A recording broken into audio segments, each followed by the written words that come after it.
users of social media may well have seen some fairly glittering and quite magical aerial shots of some visually stimulating activity on Peel Beach and in the surrounding areas.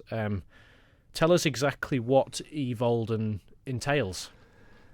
Oie Voaldyn is a festival of all the great things that are Manx, some of those old traditions and some new, celebrating our culture, both Celtic and Viking, and that's what makes us different.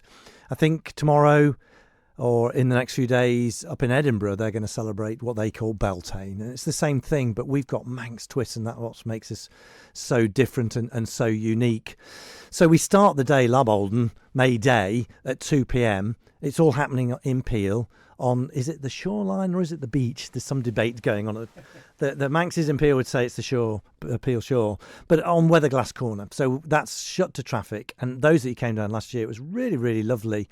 We've got loads more picnic benches coming down there. There's a nice music stage. So we've got music from 2 p.m. all the way through to 8:30. So lots of music, lots of dancing, lots of local bands, Manx culture, folk festivals style. And also we've got some really good food providers. I mean, the pubs and the chip shops in Peel are already great, but we've just had to because so many people come. So it's going to be a lovely atmosphere. And so that's between 2 and 8:30. And then on the beach, the main event of the day really is the Fire Festival. And that starts at 9 o'clock. And those that came last year, I think, because it was our first one, it was one of those events, is it going to work? And it was just absolutely beautiful. And if you see the drone footage and some of the photographs, weirdly, because of optics on the cameras, it looks like it was daylight, but it's not, it's dark. We have 3 parades and the public can take part. It's an inclusive event. That's what we want, is people to take part. So there's a parade that comes from Peel Hill, and we're just talking about just the top where the bench is, the first bench of Peel Hill. So you can join that one. We have another one which is only for the summer parade. The Summer Queen comes around the castle, which is the most photographic, photogenic, emotive bit of footage that you'll see this year. And then we have the winter parade comes from the Craig Malin. We have, I'm not sure what the sales are now, but we have 200 torches for each of the summer parade and the winter parade. And what's great, we've gone in with Mannin Cancers. So you can go online and buy your torch now for £5, and £3 of that goes to Mannin Cancers. So if you go on their Facebook page, Mannin Cancers Facebook page, or Manx Breast Cancer Support page, you can buy them. The torches will be on sale on the day. So you can come to Peel, Weatherglass Corner, and buy your torch. The other thing we've got, which makes this slightly different, is we have Ygridssil. Now, Ygridssil, or the Tree of Life, is different because of our Viking heritage. We have some branches or small trees that have been blown down that are dead, obviously. And what we do is we tie messages onto them, or ribbons, or just good luck, or someone that's past, or good luck for future births, weddings, marriages, anything like that.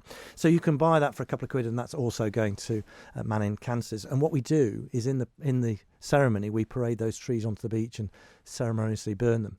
But the show takes an hour, and as I say, you can be in one of these parades and actually parade with a torch onto the beach.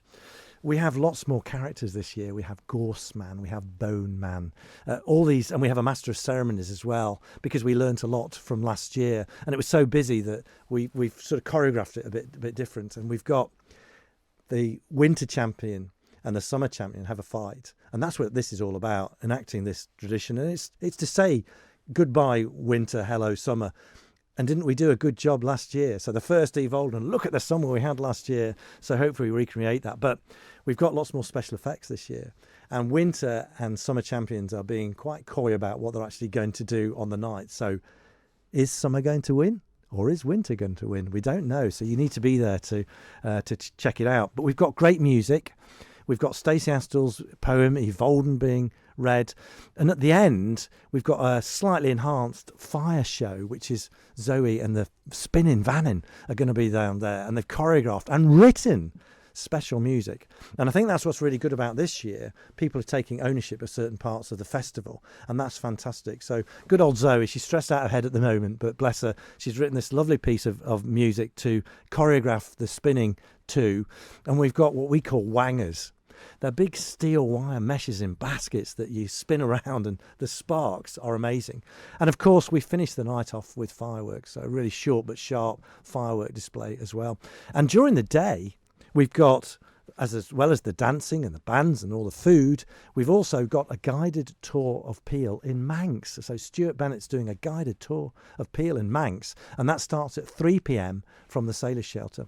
We've got a teepee on the beach this year, and we've got the Vikings erecting a couple of their A-frame tents and doing Viking games, because that's what they used to do. The mace board used to go round. And we've also got John Dogcoster. He's doing cross kern making as fast as his little legs can carry him, because every house on the Isle of Man needs a cross kern. A proper wide, eclectic range of elements to this event then over the day, and quite action packed. It sounds like there's something for. Well, the great thing, it's free. It's great for all the family. It is a totally family inclusive event. The only thing we can't allow is anyone under 16 to carry a flaming torch, but they can buy torches online, battery-powered torches, so they can be in the parade. They just can't hold a flaming torch for health and safety reasons. But we want, and the other thing is, we have winter and we have summer. You go onto our website or our Facebook and you'll see suggestions of what you can dress up in. So winter is silvers and blues and greys and blacks and those old Fanaudary type characters, and summer is bright and light and greens and yellows, and so more people that dress up, the better. You've mentioned a bit about the tradition and the ancient significance of this time of year in Manx culture, and it's, again, as you've alluded towards, sort of the transition, or the marked transition, between the seasons. My co-partner and presenter, organiser of the festival, is Kathy Clucas, but we know as Ben Vonnegut, and she did her thesis on Manx customs, and that's what really got us going on this, because Waldron does some great stories of how villages would fight for 3 or 4 days, and they would kidnap the summer princess and demand a locket and sheep to get back. And there's a story how Castle Rushen was allowed to give gunpowder out to certain of the people in the villages, so God knows what they're doing with gunpowder, and that's what's great. And so it was one of these quarter days. This was the day where people had a holiday. They'd worked probably since Christmas and never had any time off. So this was a celebration of 3 or 4 days where they would party till, and it was also time to sweep out your house, clear out your fire, get rid of your old cross kern, get a new cross kern. They burnt the gorse to give more space for growing crops.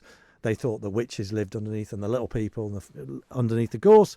And they also drove the animals through fires or smoke.